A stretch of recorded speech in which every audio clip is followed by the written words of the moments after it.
Purpose of it is to educate people and communities on the crucial methods of preventing such instances.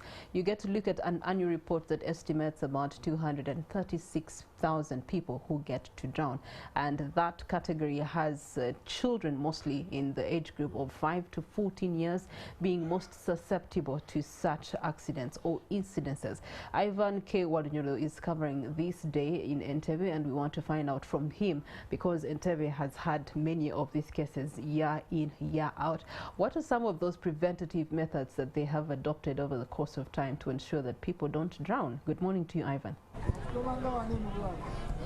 Well, Regina, the truth is that the number you've mentioned may increase if sensitizations are not done about this cause. And we know as a country we have a population that stays on the islands, and they keep traveling frequently, coming to the mainland sometimes to find what to eat and the rest of us things that follow into that direction. But of course, when a day like this comes, there is a lot to remember, commemorate, especially with the sensitization, the people that stay along the lake shores, those that use the lake to travel, the rivers even also that need sensitization in the country. And we know this is celebrated globally, and it's a cause that of course the UN, our government here has to pay attention to. What you're seeing behind me are some of the preparations that are being made in this place to see that this day is commemorated with a lot of sensitization messages, with a lot of teachings that those that think that it's important to tell people should do. And exactly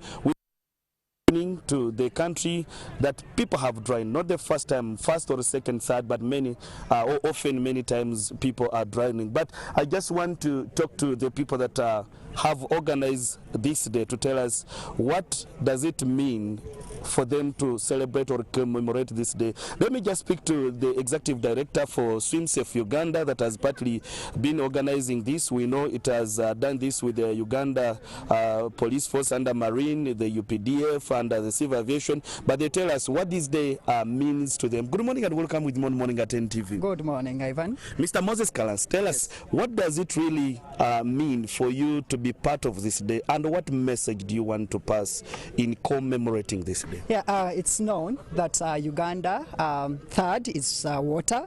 So in every area in Uganda you will find water. And this, many people are drowning in Uganda. That's a fact. You know, we have island districts, Buvuma, Kalangala, and also we have districts like Mayuge, who are made 70% water. We have Amorata, 80% water. So in Uganda, drowning is something that is expected. And according to our geography, in every single village, as you are crossing to another, you have to cross water.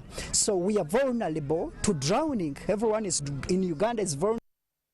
So in 2021, the UN made a resolution on drowning and called all the member states to come up with a clear plan on how to prevent drowning. But also on the same way, called societies, organizations to come up and do something. We know you have helped the Uganda Police Force, the UPDF. I saw last time with you were with the Civil Aviation on rallying this campaign. How far have you reached? Do you think there is more that needs to be done to make sure that these causes paid attention?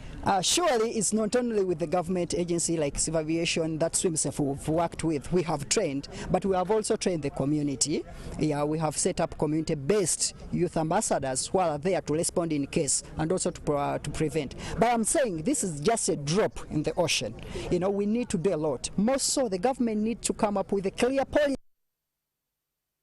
You know, here we are in the country where we do not have a drowning prevention policy. It's not there. Our strategy is not there. Okay, you've talked about government, but I have a commissioner from the Ministry of Water and Environment that has been there. We want to get a government perspective on this cause that we know you are in charge of water. Yeah, sure. And our water is claiming lives. What is the strategy from government? As government, we noted this serious challenge that we are facing as a country. To develop a strategy as the first step to make sure that we coordinate the interventions of different players. You know, drowning water is used by different sectors. We have transport, we have fisheries, we have people who are traveling by boat, of course doing fisheries. We have school children who swim as co-curricular activities. So we need basically all these sectors to work together to make sure that we if you can maybe just give us some hint, what is contained in your strategy? If maybe the key pointers. What's contained in our strategy, we intend to reduce drowning or death due to drowning by 25% by the year 2028.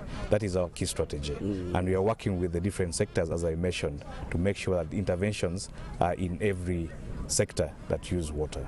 As a government agency or institution, what do you want the public to understand, or now that you're commemorating this?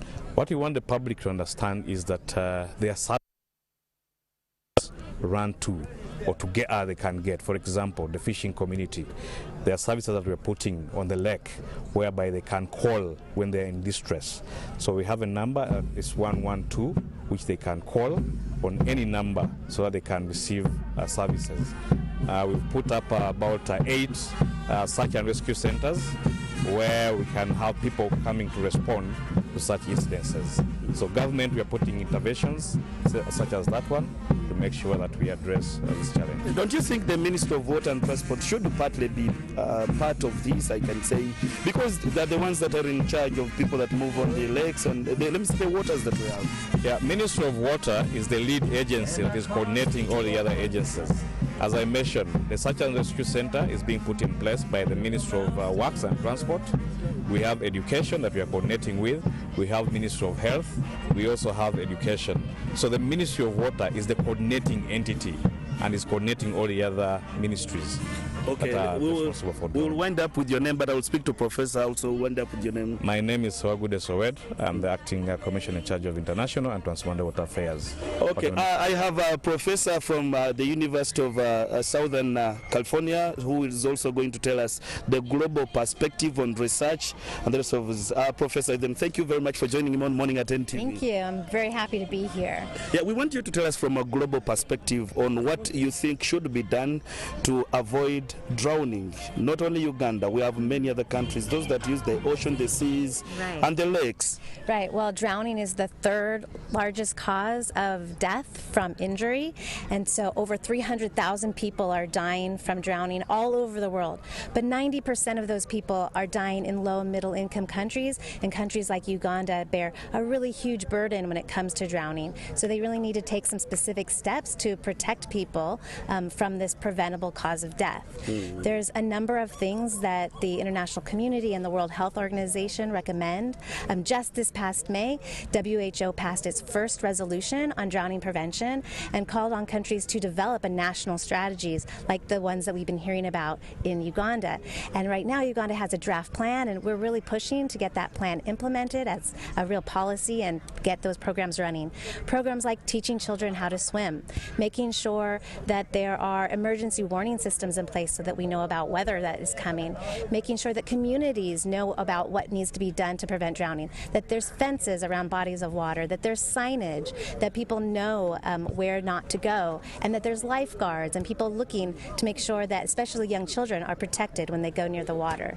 Okay, Professor, for time reasons, we will leave the conversation to get back to the studio, but really thank you so much for making time to speak to us. Thank you for coming and showing up today. Well, of course, the conversation will still continue.